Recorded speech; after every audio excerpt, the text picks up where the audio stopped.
Afternoon. I'd firstly like to take this opportunity to thank you for all taking the time to make yourselves present at today's press conference regarding potential changes to the June examination timetable. I do, however, find it disheartening that we find ourselves sitting here this afternoon, especially given the amount of disinformation that seems to have convinced students that their best interests are not being taken into consideration. This meeting hopes to attempt to clarify the situation and abolish any misconceptions. Let it be known that we, the SRC, did not make the decision ourselves, nor did we disregard the results of the poll. I pose the question to you: why would the Student Representative Council do such a thing?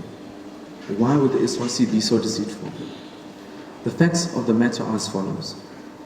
Midway through the first term, academic administration approached us, the SRC, to make a decision about removing Saturday exams from the examination timetable in order to make it less congested. By removing Saturdays as part of the examination period, it would guarantee definite gaps of Saturday and Sunday throughout the exam. Given that we are elected by you, the students, we were well within our rights to make a recommendation then and there. However, because of the nature of the fundamental decision that directly affected majority of undergraduate students, we felt that it was imperative to consult you, the students, first before making any decisions. As such, we attempted to address this issue at the student body meeting, which was poorly attended, unfortunately. We were not able to gain a thorough understanding from the perspective of the students, and therefore agreed, after much deliberation at the student body meeting, to release both drafts of the proposed examination timetables, respectively. Unfortunately, once the results were received, the results were inconclusive. In other words, they questioned a way forward, a direct way forward, in that there was no clear majority. It was 7 votes difference. 7 votes. Out of a body of undergraduates of 5,000, only 2,000 people took part in the poll. And of the 2,000, it was 49% yay, 51% nay. And 137 students said either way. It was inconclusive. Please keep in mind that before the SRC extended voting, no Saturdays was winning. So please understand, it was too close, as I said, as 3,000 students did not take part in the poll. Either way, the SRC took the results and handed them over to the academic administration and stated that there was a 7-vote majority in favor of Saturdays. However, a thorough, effective recommendation could not be established at the time. The point I'm trying to establish is that we did not make the decision regardless of the votes, nor did we decide before the votes were released. It is very important to note that the SRC and the academic administration did not and could not take the poll into consideration in complete and utter isolation. Over and beyond the poll, other factors were taken into consideration, such as the number of students who may be affected by the change, as well as whether taking away Saturdays would serve its purpose, making exams, i.e. less congested. Our academic counselor, Mr. Sakebadi, requested that I furnish you with the following. Ultimately, this is an academic institution, and therefore, believe it or not, the SRC as well as the university administration would not like students not to do well and pass their exams, as the better students do, the more benefit the university has to gain. No one would want to come to university where the interests of the students are not taken into consideration and everyone failing.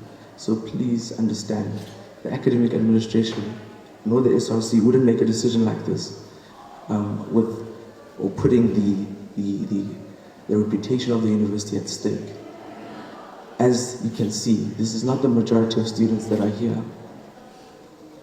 We have 5,000 undergraduate students, like I said, and it's the minority of the majority that didn't want the status quo to remain. I'll hand over to Dr. Fourie, and thereafter we'll open the floor for questions and a way forward. Thank you.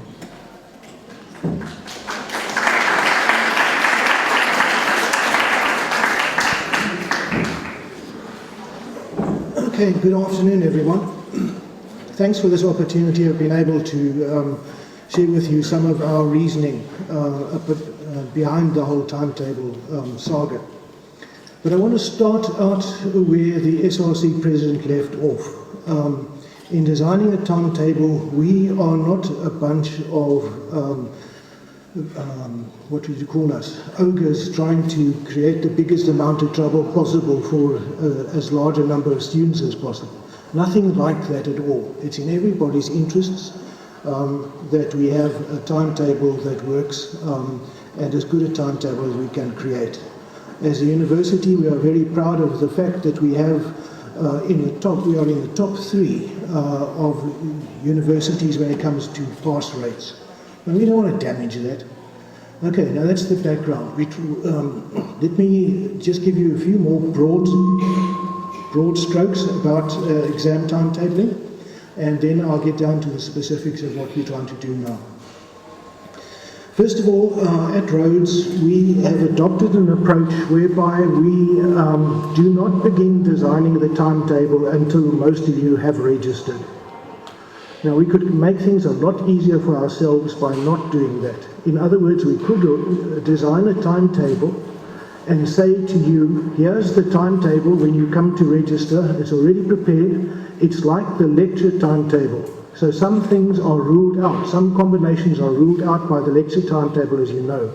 You can't be in 2 places at once, so there are certain courses you can't take together. We could adopt that approach with the exam timetable and say, this is our timetable, work around it. But we don't, we try to work around you. We wait for your registrations, and then we try and design a timetable that will be as good as possible. The next thing to say about the timetable is that it's a puzzle that does not fit. One of the other remarkable things about Rhodes is the massive variety of subjects that you are able to take. Most universities have pretty much kind of set curricula for degrees. We don't. You know, those of you in the science faculty, for instance, that you can take a science major and any other major in the university. And so it is for most students. You have incredible choices. But the downside of that is that when we come to design the timetable, we are confronted with over 3,000 different combinations of curricula. And given the short time of the exams, you will understand what the problem is. Now, something happened a couple of years ago. There was the Soccer World Cup. The government contacted us and said, please, we do not want universities in session during the World Cup. We don't want students ending a term and flying. We want the aircraft free for soccer fans and all the rest of it. We want to recruit your students as volunteers for the tournaments. Please do not be in session. Now that gave us a major problem. We had to start the year early, and we also had to do something different with the June exams. And what we did was to devise a timetable that took 2 days out of SWAT week and then was built around the concept of blocks. And we designed the timetable that way, and it worked very well in 2010. Most students were happy with it. We're always going to have students unhappy with the timetable, but most students were happy with it, and the remarkable thing is the pass rate went up.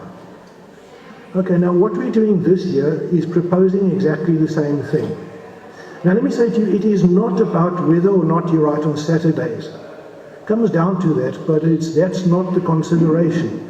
The consideration is to get subjects into blocks. The first block will be Thursday and Friday. It's a small block, just 2 days, but we will put into those 2 days the very big subjects like ecos and get them out of the way. And then the concept is that you have some time off, and then you have another block. And then you have the time off and another block. Time off and the final block.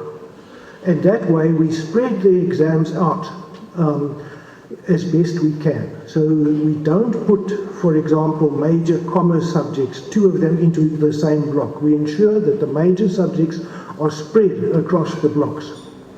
And the fact that this timetable has actually received a great deal of positive feedback is, I think, testimony to the fact that it has again worked. Okay, so let me come back and say to you, that's the reasoning. It's not about Saturdays. It could have been say Sunday and Monday, the 2 days off to break up the blocks. It just so happens that we have hundreds of Seventh-day Adventist students on campus, and so it does help us also to use Saturdays rather than, for example, the one I mentioned, Sunday and Monday. We could have done that, and it would have moved things a little deeper in. You wouldn't have started sooner, so there would be an advantage to that. But as I say, the downside would be the Seventh-day Adventists. For those of you who don't know, what happens with the Seventh-day Adventists is they have to report to the council chamber or some other venue at the beginning of exams on Saturday, and they have to sit in the council chamber until the sun goes down, and they are able to write their exams. They are not allowed to swat, because that would be work, and so they sit there for the whole day. They finish their preparations for the Saturday paper Friday afternoon, because their Sabbath starts Friday evening, and then so they've got to finish their preparations Friday afternoon for a paper they will then write on Saturday night up until about 9 o'clock. So that's the intention. It's not an intention, as I started out by saying, to try and confound the situation. It's an attempt to make the timetable as good as possible within all the constraints we have. We have a number of other constraints. We don't have enough venues. We need flat floor space for the exams. We need close proximity to toilets. We need it to be relatively quiet. And we just don't have enough of that kind of space. So we are constrained in a whole number of ways. I think I'm going to end there, and then I'm happy to take questions. Okay.